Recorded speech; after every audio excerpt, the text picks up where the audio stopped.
Jaipur police मुख्यालय से बड़ी खबर सामने आ रही है, जहां डीजीपी राजीव कुमार शर्मा कल दोपहर छत्तीसगढ़ के रायपुर के दौरे पर रहने वाले हैं और कल वे रवाना होंगे। डीजीआईजी सम्मेलन में भाग लेंगे, जहां देश भर के वरिष्ठ पुलिस अधिकारी एकत्रित होंगे। राजस्थान से 2 आईपीएस, एटीएस आईजी विकास कुमार और एसपी मनीष कुमार सम्मेलन में शामिल होंगे। यह सम्मेलन 28 नवंबर से 30 नवंबर तक चलेगा। डीजीपी राजीव कुमार शर्मा 1 दिसंबर को फिर राजस्थान लौटेंगे। तो जयपुर पुलिस मुख्यालय से ये बड़ी खबर है, जहां डीजीपी राजीव कुमार शर्मा कल दोपहर छत्तीसगढ़ के रायपुर के लिए रवाना होंगे। तो डीजीआईजी सम्मेलन में डीजीपी भाग लेंगे। राजस्थान से 2 आईपीएस भी, जिनमें एटीएस आईजी विकास कुमार और एसपी मनीष कुमार भी रायपुर जाएंगे। 28 नवंबर से 30 नवंबर तक सम्मेलन चलेगा, जिसमें ये सभी भाग लेंगे और 1 दिसंबर को फिर राजस्थान लौटेंगे डीजीपी राजीव कुमार शर्मा। तो जयपुर पुलिस मुख्यालय से बड़ी खबर, डीजीपी राजीव कुमार शर्मा कल दोपहर छत्तीसगढ़ के रायपुर के लिए रवाना होंगे, जहां वे डीजीआईजी सम्मेलन में भाग लेंगे।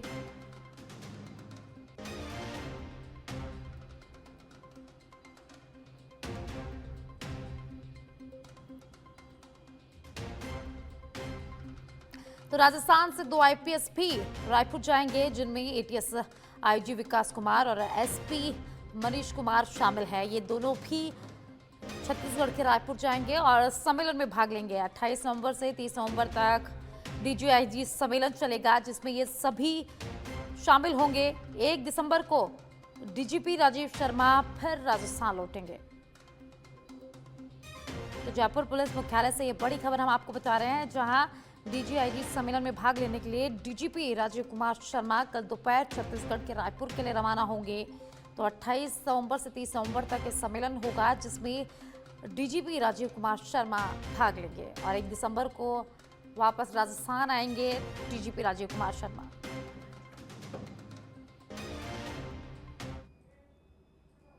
राजधानी जयपुर में यूथ कांग्रेस की बैठक के दौरान नेता प्रतिपक्ष टीकाराम जूली ने भाजपा सरकार पर तीखा हमला बोला। जूली ने कहा कि भाजपा शुरू से गुटों में बटी रही है, अपना राष्ट्रीय अध्यक्ष तक तय नहीं कर पाई और कांग्रेस पर सवाल उठाती है। पेपर लीक मामले पर उन्होंने आरोप लगाया कि सबसे ज्यादा पेपर लीक भाजपा शासन में हुए हैं, जबकि कांग्रेस सरकार ने देश का सबसे कठोर कानून बनाया। वहीं एसआईआर मुद्दे पर जूली बोले कि गरीब और मजदूरों के वोट काटना भाजपा का एजेंडा है। डबल इंजन सरकार चाहे तो घुसपैठ रोक सकती है। तो जयपुर में यूथ कांग्रेस की बैठक हुई, जहां नेता प्रतिपक्ष टीकाराम जूली ने भाजपा पर जमकर निशाना साधा। उन्होंने कहा कि भाजपा गुटों में बटी हुई है और इसके अलावा भी एसआईआर पर भी उन्होंने भाजपा सरकार पर तीखा हमला बोला है।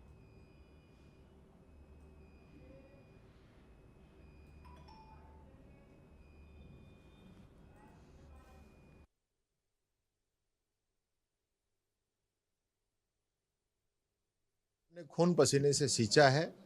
बाबा साहब अंबेडकर के निर्देशन के अंदर जो समिति बनी, उसने इस देश का संविधान बनाया और संविधान इस देश के हर एक व्यक्ति को, चाहे वो अमीर हो चाहे गरीब हो, किसी भी जाति धर्म रंग किसी भी प्रकार का व्यक्ति हो, उसको समानता का अधिकार दिया। हमारा संविधान इस मामले में भी दुनिया के अंदर श्रेष्ठ कहा जा सकता है कि जहां ब्रिटेन और अमेरिका जैसे देशों में गरीबों को, अश्वेतों को, महिलाओं को जो अधिकार मिला, उनमें 100 साल लग गए। वोट तक का अधिकार उनको 100 साल में मिला है।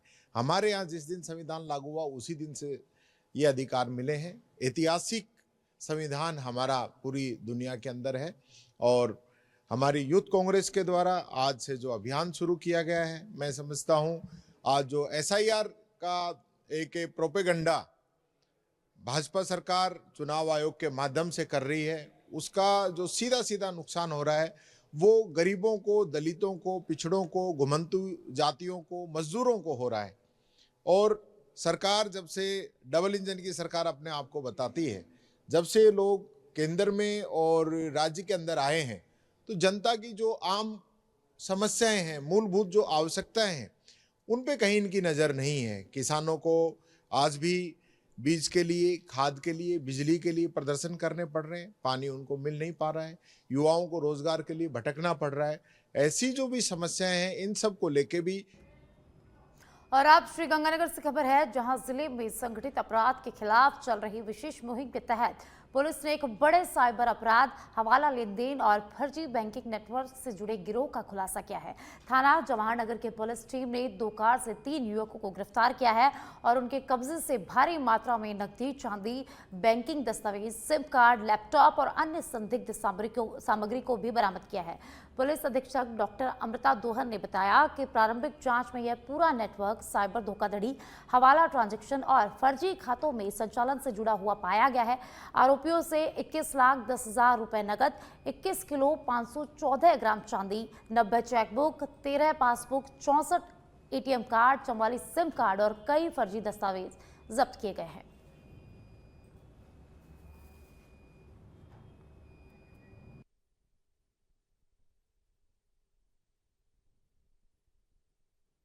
कुछ डॉक्यूमेंट्स भी फिर हमें उसमें जो चेकबुक, पासबुक, एटीएम कार्ड, कई लोगों के आधार कार्ड, पैन कार्ड, इस तरह से सारी जो चीज़ें सामग्री मिली, उसका कोई वो संतोषजनक जवाब नहीं दे पाए। पूरे गाड़ी की सर्च की गई तो उनके पास से 21 लाख रुपए नकद बरामद हुए, लगभग 21 किलो चांदी बरामद हुई और फिर पूछताछ पर उनसे पता लगा कि वो जो साइबर फ्रॉड में म्यूल अकाउंट्स होते हैं, उनका खरीद और बेचान का काम करते हैं। और आप डूंगरपुर से खबर है, जहां बिछीवाड़ा थाना क्षेत्र में आमझेरा में आज दोपहर हाईवे किनारे एक शव झाड़ियों में पड़ा मिला, जिससे क्षेत्र में हड़कंप मच गया। और मृतक की पहचान शेरवाड़ा के लंबादरा निवासी संजय डोडा के रूप में हुई। परिजनों ने हत्या की आशंका जताते हुए पुलिस से कार्रवाई की मांग की है। पुलिस को रिपोर्ट देने के बाद परिजनों ने संजय की बाइक आमझेरा पेट्रोल पंप पर खड़ी पाई और फिर करीब 250 मीटर दूर झाड़ियों में लहूलुहान शव मिला।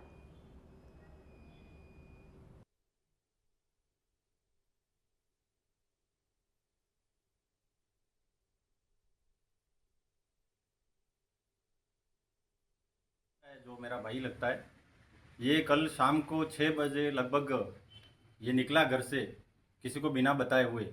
फिर पूरी नाइट हमने भी कॉल किए तो कॉल उठा नहीं रहा था, और फिर सुबह भी हमने जब कॉल किए तो तब भी कॉल नहीं उठा रहा था। फिर मेरे ये छोटे भाई का फ़ोन आता है मेरे पे कि भैया संजय का कॉल नहीं उठा रहे और अभी तक कोई पता नहीं है। तो फिर मैं सुबह गया, थाने में गया। थाने में जाके मैंने फिर एक कोई कांस्टेबल थे, उनसे पूछा कि मेरे ये इसके नंबर को ट्रेस करना है। फिर उन्होंने बताया कि एक बार आप रिपोर्ट दे दो, इसके बाद ये सब होगा। तो फिर मैं रिपोर्ट लिख रहा था। और आप झालावाड़ से खबर है, जहां सुनील निवासी कन्हैयालाल धाकड़ की बुधवार दोपहर खेत में काम करते समय करंट की चपेट में आने से मौत हो गई। कन्हैयालाल खेत में सरसों की फसल को पानी दे रहा था और तभी अचानक करंट लग गया, जिससे उसकी मौत हो गई। मृतक के बड़े भाई मांगीलाल ने रिपोर्ट दर्ज कर बताया कि करीब 2 बजे उनका छोटा भाई कन्हैयालाल खेत पर गया था और तभी बिजली का करंट लग गया। उन्हें जब सूचना मिली तो उन्होंने अपने भाई को खेत से उठाकर सरकारी अस्पताल में इलाज के लिए ले जाया, जहां डॉक्टरों ने उसे मृत घोषित कर दिया। पुलिस ने शव का पोस्टमार्टम करवाकर परिजनों को सौंप दिया है और मामले की जांच शुरू कर दी है।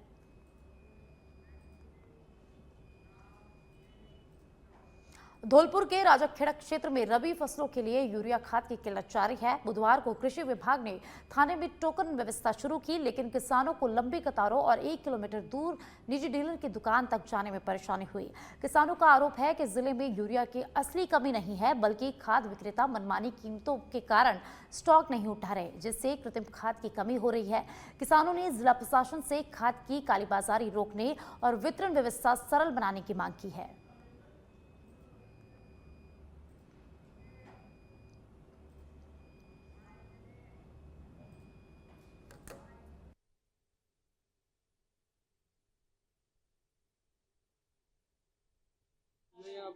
सब लोगों की दिक्कत है। कब से लाइन में लगे हो? ये 2 घंटे हो गए लगभग। लाइन में लग के यूरिया मिल रहा है? हाँ, लाइन में लग के मिल रहा है। बाकी टाइम यूरिया की दिक्कत हो रही है लेने, और लाइन में लगे हुए हैं यहाँ पे सब लोग। हिंडौन सिटी से खबर है, जहां बालघाट थाना पुलिस ने कार्रवाई करते हुए 6 साल से फरार चल रहे कुख्यात हिस्ट्री शीटर सूरज उर्फ डैनी उर्फ शेरू मीना को गिरफ्तार किया है। पुलिस ने जब गश्त के दौरान उसकी कार का पीछा किया तो आरोपी ने कार की रफ्तार बढ़ाकर भागने की कोशिश की, लेकिन वह अनियंत्रित होकर सरसों के खेत में पलट गया।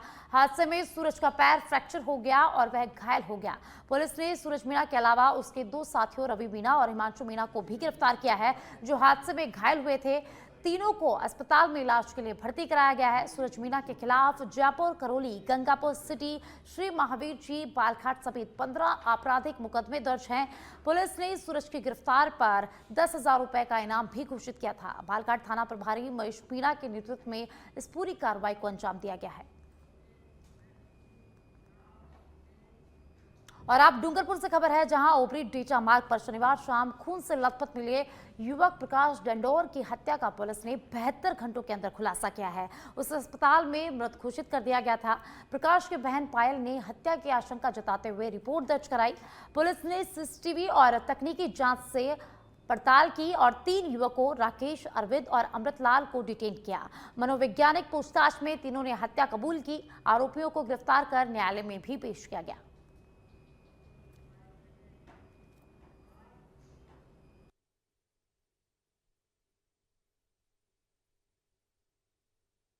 तेईस 11-25 को सुश्री पायल, पिता भगवतीलाल डेंडोर, निवासी डेचा, उपस्थित थाना पर एक लिखित रिपोर्ट इस आशय की पेश की थी। 22 तारीख को मेरा भाई लगभग 2 बजे बेड माता मेला देखने गया था, जो 6 बजे हमें सूचना मिली थी कि हॉलीटेक स्कूल के सामने उसकी डेड बॉडी पड़ी है और खून से लथपथ पड़ा है, जिसको हमने तुरंत हॉस्पिटल पहुंचाया, जहाँ डॉक्टर ने उसे मृत घोषित कर दिया।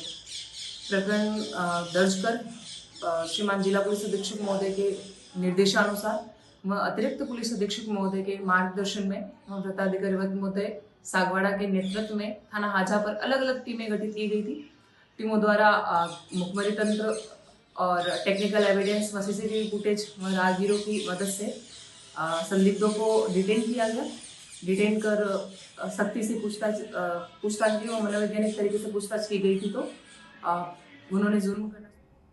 और अब जयपुर से खबर है, जहां जयपुर में आज संविधान बचाओ देश बचाओ मैराथन का भव्य आयोजन हुआ, जो एनएसयूआई राजस्थान द्वारा चित्रकूट स्टेडियम में किया गया। कार्यक्रम की शुरुआत झंडारोहण और संविधान की शपथ ग्रहण से हुई, जिसके बाद सभी प्रतिभागियों ने उत्साह के साथ दौड़ शुरू की। एनएसयूआई के प्रदेश अध्यक्ष विनोद जाखड़ ने कहा कि यह मैराथन संविधान और लोकतंत्र की रक्षा के संकल्प को मजबूत करने के उद्देश्य से आयोजित की गई है। विजेताओं को नगद पुरस्कार और सम्मान पत्र दिए गए। इस मौके पर आमेर विधायक प्रशांत शर्मा, शाहपुरा विधायक मनीष यादव, सेवादल प्रदेशाध्यक्ष हेम सिंह शेखावत सहित कांग्रेस के वरिष्ठ नेता और एनएसयूआई कार्यकर्ताओं ने सक्रिय भागीदारी दिखाई। कार्यक्रम ने युवाओं में संवैधानिक मूल्यों को संरक्षित करने और लोकतांत्रिक व्यवस्था को सशक्त बनाने का संदेश दिया।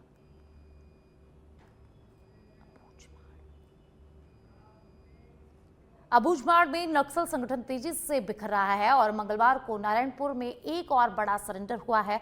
इस बार 28 नक्सलियों ने मुख्यधारा में शामिल होते हुए हिंसा छोड़ दी है।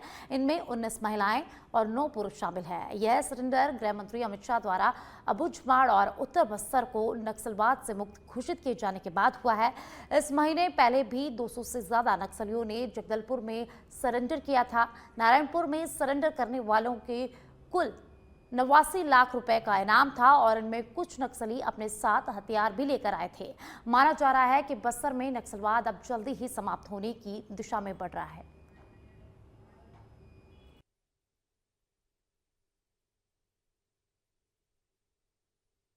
पारित करेगा, फिर उसके इल्वत पंचायत के तहत जो नक्सल मुक्त ग्राम के लिए, ग्राम पंचायत के लिए शासन की ओर से जो आर्थिक सहायता और अन्य जो विकास कार्य के लिए भी प्राथमिकता दिया जाता है। अभी इसका प्रक्रिया जारी है, क्योंकि अभी विगत 1-1.5 महीने में काफ़ी बड़ी संख्या में जो खासतौर पर उत्तर सब जोनल ब्यूरो, जिसमें माड डिवीजन है, उत्तर बस्तर डिवीजन है और केशकाल डिवीजन है, ईस्ट बस्तर डिवीजन है और सीमावर्ती राज्य में जो गढ़चिरौली डिवीजन है। जो हमारे क्षेत्र की बात करते हैं, 4 डिवीजन है, उत्तर बस्तर, माड डिवीजन, केशकाल डिवीजन और पूर्वी बस्तर डिवीजन। इसमें लगभग और अब छत्तीसगढ़ के अंबिकापुर से खबर है, जहां कांग्रेस के वोट चोर गद्दी छोड़ अभियान को लेकर पूर्व डिप्टी सीएम सिंहदेव का बयान सामने आया है। वोट चोर गद्दी छोड़ अभियान को पूरे देश में भर में चलाकर हस्ताक्षर कराया गया और अब कांग्रेस अभियान को लेकर दिल्ली में बड़ा आयोजन करेगी।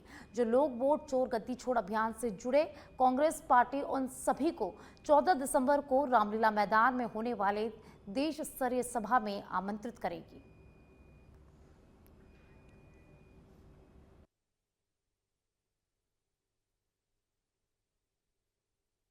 वोट चोरी के बारे में पूछा था, तो उसी सिलसिले में कांग्रेस इसको अत्यधिक गंभीरता से ले रही है और वोट चोर गद्दी छोड़ अभियान हस्ताक्षर अभियान।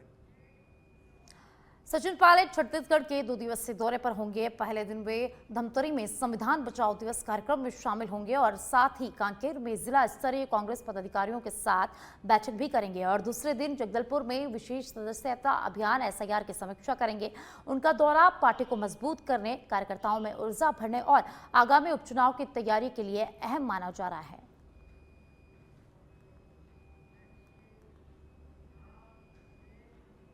और अब छत्तीसगढ़ के बीजापुर से खबर है, जहां 41 माओवादी कैडरों ने मुख्य धारा में लौटकर शांति की दिशा में बड़ा कदम उठाया है। इन माओवादियों पर कुल 1 करोड़ 19 लाख रुपए का इनाम था।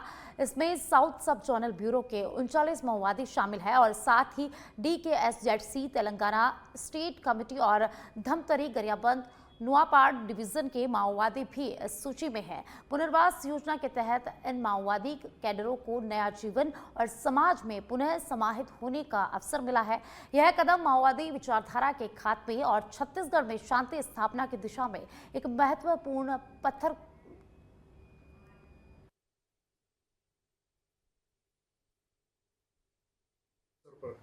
41 नक्सलियों ने समर्पण कर मुख्य धारा में शामिल होने का फैसला किया है।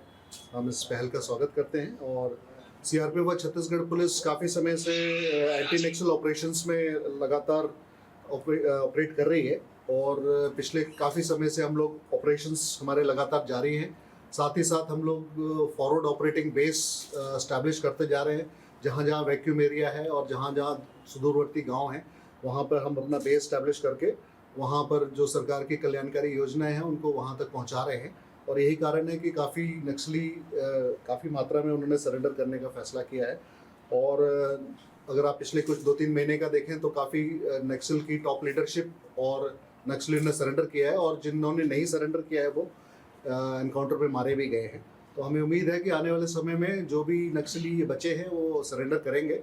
बीजापुर में कांकेर जिले के नहरपुर विकासखंड अंतर्गत ग्राम कुराल डेमली में ग्राम सभा की बैठक में एक महत्वपूर्ण प्रस्ताव पारित किया गया, जिसमें ईसाई धर्म के पादरी और पास्टर के गांव में प्रवेश पर रोक लगाई गई है। हमारा क्षेत्र भारत के संविधान के 5वीं अनुसूची में अंतर्गत आता है। हमारे ग्राम कुराल ठेमली में पैसा कानून अधिनियम 1996 लागू है। इसके नियम 4 के तहत सांस्कृतिक पहचान और रूढ़िवादी संस्कृति का संरक्षण प्राप्त है। गांव में आदिवासियों को प्रलोभन देकर धर्मांतरण करना हमारी संस्कृति पहचान को नुकसान पहुंचाने के साथ ही आदिम संस्कृति को खतरा है।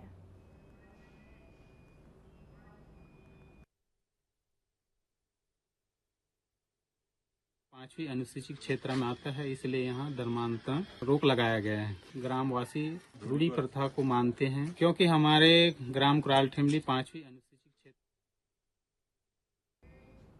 राजनांदगांव में पिछले 2-3 दिनों से तहसील कार्यालय के बाहर किसानों की लंबी कतारें लगी हुई है। इन किसानों की परेशानी की असल वजह पोर्टल में उनका नाम न दिखना, जिसके कारण उनका टोकन नहीं कट पा रहा। टोकन न कटने से वे धान बेचने के लिए खरीदी केंद्रों में अपना धान नहीं बेच पा रहे हैं। 15 नवंबर से धान खरीदी प्रक्रिया शुरू हो चुकी है, लेकिन पोर्टल की धीमी प्रक्रिया और बढ़ती भीड़ ने किसानों की मुश्किलों को बढ़ा दिया है। कई किसान सुबह 8 बजे से ही कतार में खड़े हैं, लेकिन नाम दर्ज नहीं हो पा रहे हैं। किसान कह रहे हैं कि जब तक टोकन नहीं कटेगा हम धान कैसे बेचेंगे। स्थिति यह है कि लगातार 2-3 दिनों से तहसील कार्यालय में किसानों की भारी भीड़ उमड़ पड़ी है।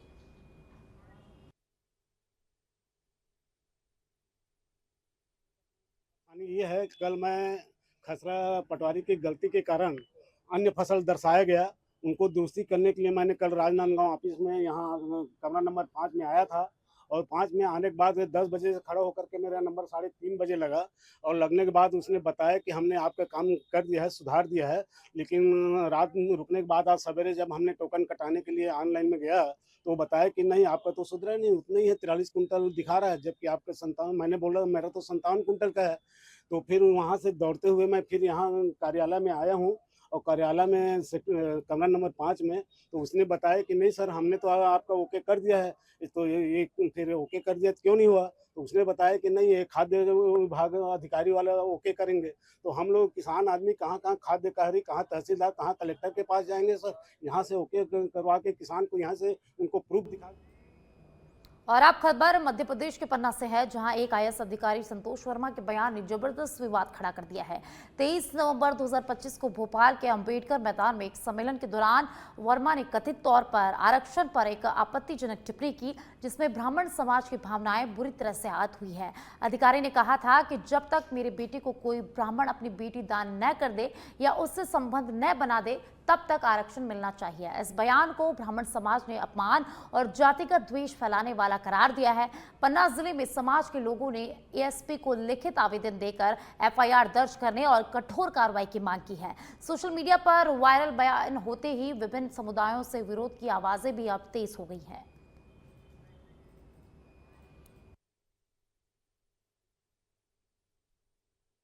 संतोष वर्मा जी द्वारा जो वक्तव्य दिया गया आरक्षण के संदर्भ को लेकर, ब्राह्मण की बेटियां उन्हें सौंपी जाएं, उन्हें दान की जाए, इस तरह का वक्तव्य देना, ये आरक्षण से इस बात का क्या रेलिवेंसी है, क्या संबंध है? एक आईएएस ऑफिसर अगर इस तरह की गैर जिम्मेदाराना बात करे तो ये कहीं ना कहीं ब्राह्मण समाज को अपमानित करने का एक सुनियोजित षड्यंत्र हम मानते हैं।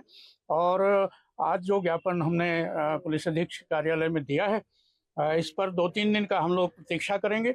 अगर 2-3 दिन कोई कार्यवाही नहीं होती है तो 30 तारीख को हमारे संगठन के द्वारा मध्य प्रदेश के लगभग 25 जिलों में अखिल भारतीय ब्राह्मण एकता परिषद एवं जनसामान्य मंच के इकाइयों द्वारा बैठक करके आगे की आंदोलनात्मक कार्यवाही के लिए रणनीति तैयार की जाएगी। ये अखिल भारतीय ब्राह्मण परिषद और अधिवक्ता संघ के द्वारा अभी 2 दिन पहले एक आईएएस ऑफिसर के द्वारा, रिटायर्ड आईएएस ऑफिसर के द्वारा एक बयान दिया गया था आरक्षण संबंधी, और उसमें कुछ उन्होंने ब्राह्मण की घर की महिलाओं के लिए और कुछ इस तरीके का विवादित बयान दिया था। उस संबंध में आज ज्ञापन दिया गया है, इसकी जांच की जाएगी और उस पर जो भी वैधानिक कार्रवाई है। छिंदवाड़ा के मोहखेड़ में जल संरक्षण के महत्व को समझाने के लिए एक महत्वपूर्ण कदम उठाया गया। आज 25 नवंबर 2025 को जन अभियान परिषद और नवाकुल संस्था के सहयोग से मछेरा गांव में जल संचय अभियान के तहत बोरी बंधन कार्यक्रम का आयोजन किया गया। इस कार्यक्रम के दौरान 50 बोरी का बंधन किया गया, जो जल संरक्षण को बढ़ावा देने और पानी की बचत के लिए एक प्रभावी कदम है। इस पहल में मोहखेड़ की ब्लॉक समन्वयक भवानी प्रसाद कुमरे के मार्गदर्शन में और सामाजिक कार्य की पढ़ाई कर रहे एमएसडब्ल्यू और बीएसडब्ल्यू के छात्रों ने श्रमदान करते हुए योगदान दिया। यह अभियान न केवल जल संरक्षण की दिशा में एक महत्वपूर्ण कदम है, बल्कि यह समाज में जागरूकता फैलाने का भी एक प्रभावी तरीका है। और अब मध्य प्रदेश के पन्ना से खबर है, जहां से एक दिल दहला देने वाली खबर सामने आई है, जहां 2 चचेरे भाइयों की खुशी एक दर्दनाक हादसे में बदल गई। NH 39 पर पन्ना छतरपुर मार्ग पर बीती रात तेज रफ्तार ट्रक ने बाइक सवार अर्जुन कुशवाहा और उनके भाई विकास उर्फ बिक्की कुशवाहा को जोरदार टक्कर मार दी। हादसा इतना भीषण था कि 27 वर्षीय अर्जुन की मौत पन्ना जिला अस्पताल में हो गई, जबकि विकास गंभीर रूप से घायल हो गया। उनके हाथ, पैर और पसलियों में कई प्रकार के फ्रैक्चर हैं, जिसके बाद उन्हें रीवा रेफर कर दिया गया है। पुलिस ने ट्रक को जब्त कर लिया है और शव को पोस्टमार्टम के लिए भेज दिया गया है। इस हादसे ने सड़क सुरक्षा और तेज रफ्तार को लेकर फिर से सवाल उठाए हैं।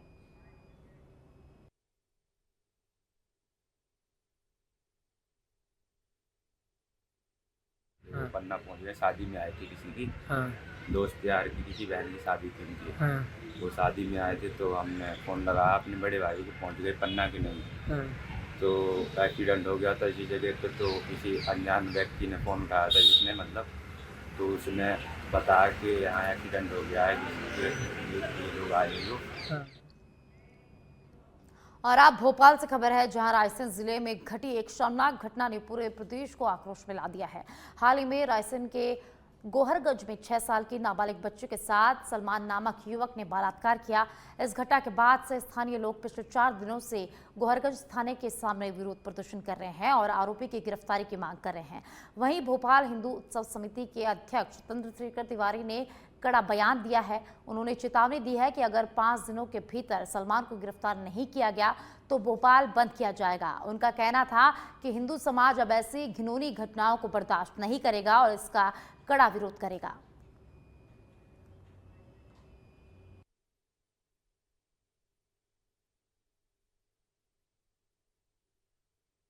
कि गौरगंज में जो सलमान ने 6 साल की बच्ची के साथ बलात्कार किया है, तो हिंदू समाज से हम आह्वान करते हैं कि 5 दिन के अंदर अगर सलमान को गिरफ्तार नहीं किया गया तो भोपाल बंद हिंदू उत्सव समिति कराएगी। और जिससे कि हमारी व्यापारी संगठनों से बातचीत हो चुकी है, आप अब जो है ये आक्रोश बर्दाश्त नहीं किया जाएगा। किसी भी प्रकार से ये इस प्रकार की आपराधिक घटनाओं को जो भी अंजाम देगा उसके खिलाफ हिंदू उत्सव समिति प्रदेश भर में आंदोलन के लिए बाध्य होगी। हम प्रशासन को ये चेतावनी देना चाहते हैं कि आज 7-8 दिन से ऊपर होने को आ रहे हैं और आपने अभी तक सलमान को गिरफ्तार नहीं किया। किस प्रकार से आपका प्रशासनिक तंत्र कहां फेल हो रहा है? अभी कोई। और अब मध्य प्रदेश के भिंड से खबर है, जहां एक आईएएस संतोष वर्मा के खिलाफ एक नया विवाद सामने आया है। परशुराम सेना ने उनके खिलाफ सामाजिक सौहार्द को बिगाड़ने का आरोप लगाया है और आज उनके पुतले को भी जलाया गया है। सेना ने सिटी कोतवाली में आवेदन देते हुए उनके खिलाफ मामला दर्ज करने की मांग की है।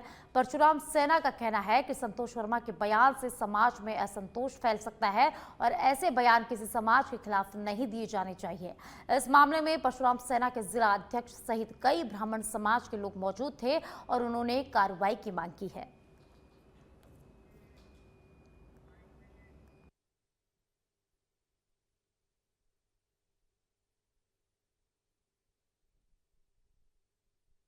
जिसने हमारे ब्राह्मण समाज की बहु बेटियां के बारे में अभद्र बोला है, ये कितना गंदा व्यक्ति होगा, इसकी कितनी गंदी सोच होगी जो ये बहु बेटियों और माता बहनों के ब्राह्मण समाज के खिलाफ बोल रहा है। ये कितना धूर्त व्यक्ति, इसकी जो मानसिकता है, जो गंदा इसका सोच है, इसके बाहर निकल के आ रहा है। ऐसे व्यक्ति को तत्काल प्रभाव से इसको FIR की जाए और इसको जघन्य अपराध जो ज्यादा इसको दंड दिया है वो देना चाहिए। हम सब ब्राह्मण समाज, पूरे देश का गुस्सा है, आक्रोश है। अगर ये सुनवाई मेरी नहीं हुई, इस पे FIR नहीं हुई तो हम सब लोग मिलके घोर आंदोलन करेंगे। भिंड से लेके भोपाल तक CM साहब के हाउस तक घेराव करेंगे। आईएएस मध्य प्रदेश के बिछोर में SDM ममता शास्त्री ने किसानों की परेशानियों को लेकर कड़ी कार्रवाई की है, बड़ी कार्रवाई की है। किसानों से मिली शिकायत के बाद कुछ प्राइवेट दुकानदार यूरिया की बोरी 500 रुपए में बेच रहे थे। SDM ममता शास्त्री ने मौके पर छापेमारी की और इस दौरान पाठक ट्रेडर्स नामक गोदाम में 500 यूरिया बोरियां पाई गई, जिनमें से लगभग 350 बोरियां मौजूद थी। पूछताछ करने पर दुकानदारों से कोई संतोषजनक जवाब यहां पर नहीं मिला, जिसके बाद गोदाम को सील कर दिया गया। SDM की इस कार्रवाई से मुनाफाखोरी पर नकेल कसने और किसानों को राहत मिलने की उम्मीद जताई जा रही है।